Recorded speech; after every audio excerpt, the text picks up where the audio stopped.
"Well, will you come?" "Of course," Rees said. He did not want his farm to be tarnished with even the suggestion he or any of those he loved could be guilty, and he knew that the more ignorant members of the town would immediately assume one of the Shakers was the murderer. Rees knew that could not be true. They were pacifists, and to a large extent a kind and gentle people. "Where do we go?" Rouge pointed down the road toward a dead tree. Now Rees could see a figure wearing black. Brother Jonathan, no doubt. "Go on," Rees said. "I'll follow you." Rouge dug his heels into the bay's sides, and the horse jumped forward. A wave of cold, dirty water splashed up, covering Rees's stockings with icy mud. He swore.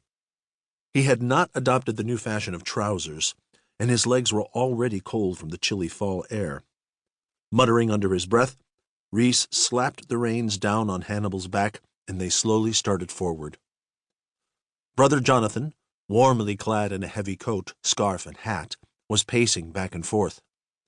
Besides the dead tree, missing its top and half its bark, and pocked with holes left by woodpeckers, there were several other smaller trees. A few rust-colored leaves still clung to their branches. Otherwise, they appeared as dead as the lightning-struck, splintered trunk. Jonathan pointed over his shoulder at the weir behind him. "This way is quickest." Rees climbed down from his wagon and went to examine the small dam. Most of the rocks that made up its construction were dry, although the thin sun glittered from some random bits of ice. "All right," he said. "Isn't there any way to ride there?" Rouge asked unhappily. His lips tightening, Jonathan shook his head. Grumbling, Rouge dismounted. Rees eyed the constable's boots. Riding boots, almost to the knee, and with silver spurs attached at the heels.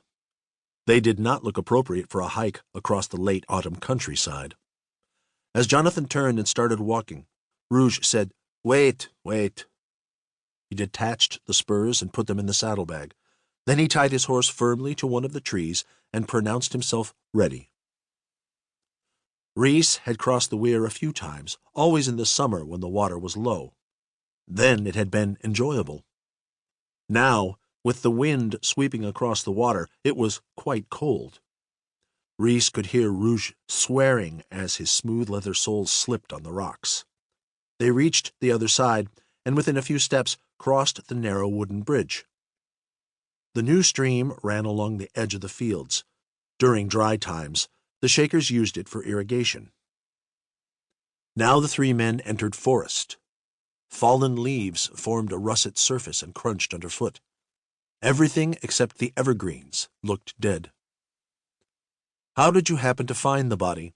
Rees asked Jonathan as they tramped deeper into the woods. "You'll see," Jonathan said. "The constable said you were searching for a cow?" Rees persisted. Jonathan looked at him sharply.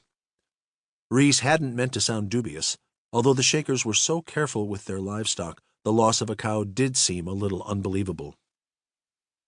"Yes." And then, spurred by what he thought was Rees's disbelief, Jonathan hurried on. "She and some others were split from the herd. They are sick and need to be cared for separately. Several ran away. She is the only one still missing." "Ah." Rees guessed one of the boys had been instructed to move these cattle, and his inattention had led to the escape. They walked more deeply into the forest, and Rees began to wonder how they would make their way out again. Everything looked the same. The lichen-spotted, gray, leafless trunks all around, the reddish leaves underfoot, and the masses of downed trees tangled in the skeletons of climbing weeds. The green stands of the pines provided welcome relief to the eyes. It was to one such thicket of pine that Jonathan pointed. "The body is there.